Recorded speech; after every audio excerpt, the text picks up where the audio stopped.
बिहार विधानसभा चुनाव में एनडीए की ऐतिहासिक जीत के बाद अब नई सरकार बनाने की कवायद शुरू हो चुकी है। नीतीश कुमार ने सोमवार को राज्यपाल आरिफ मोहम्मद खान से मुलाकात कर पत्र सौंपा है, जिसमें 19 नवंबर को विधानसभा भंग किए जाने की जानकारी दी गई है। साथ ही एनडीए की प्रचंड जीत को लेकर नीतीश कुमार को बधाई भी दी गई है।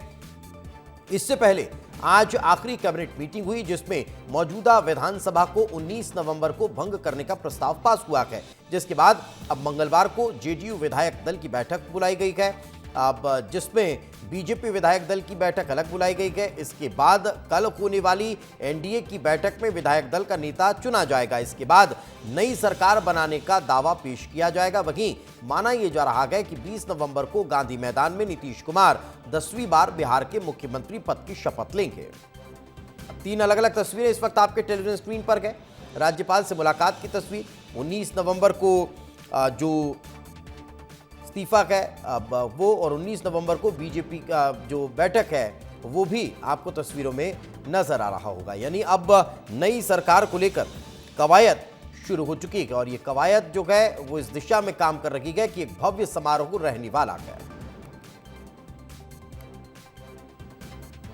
चलिए अब आपको बिहार में मंत्रियों का फॉर्मूला बता देते हैं, क्योंकि जैसे कि अब शपथ ग्रहण की चर्चा शुरू हो चुकी है, तो फिर चर्चा ये हो रही है कि आखिर कौन मंत्री बनने जा रहा है। तो कुल 31 मंत्री जो हैं वो शपथ लेने वाले हैं। इसमें जेडीयू के खाते से 13 और बीजेपी के खाते से 13 मंत्री रहेंगे, तो वहीं एलजेपी के खाते से 3 और हम के 1 मंत्री की जगह जो है वो तय की गई है, और आरएलएम की तरफ से भी 1 मंत्री पद दिया जाना लगभग तय माना जा रहा है। तो ये जो है वो अभी फॉर्मूला तय होता हुआ दिखाई दिया है। तो बिहार में एनडीए सरकार की तैयारी लगभग पूर्ण हो चुकी है। 19 नवंबर को विधानसभा भंग और 20 नवंबर को शपथ ग्रहण होने वाला है। गांधी मैदान में ये समारोह होगा। प्रधानमंत्री नरेंद्र मोदी भी इस समारोह में शामिल रहने वाले हैं। तो नई शपथ की तैयारी पूरी हो चुकी है।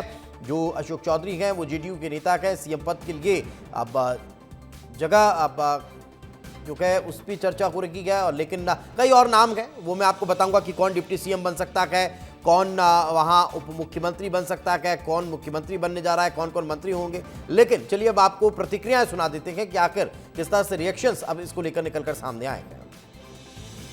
नई कैबिनेट जल्द गठन होगी, और आज गए हैं मुख्यमंत्री जी को कैबिनेट के, राज्यपाल को कैबिनेट के से अवगत करा दिया।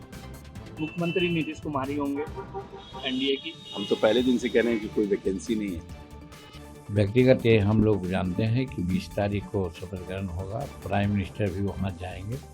हम लोगों को भी जाने के लिए कहा गया है। यहाँ कुछ आवश्यक काम के लिए आए हुए थे, आज भी आवश्यक काम है। लगता है कि आज काम करके आज ही बैक हो जाएंगे हम पटना। तो हम सिर्फ इतना ही जानते हैं कितने मंत्री बन रहे हैं, उसका नाम तो आ ही रहा है कि 35-36 मंत्री बनेंगे। उसमें 15-16 जब भाजपा के होंगे, 14-15 होंगे इनका जेडीयू के, और 3 होंगे लोजपा के, और 1-1 होंगे हिंदुस्तानी अवाम मोर्चा सेकुलर के और आलोचना के। इतनी बातें लगभग समाचार पत्रों में या मीडिया में देखी जा रही हैं।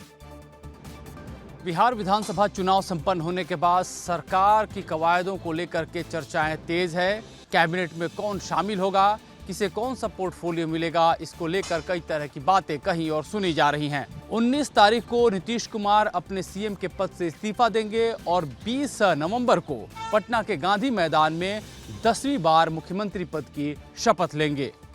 कैमरा पर्सन मोनू कुमार के साथ मैं अमृत तिवारी, विस्तार न्यूज़, दिल्ली।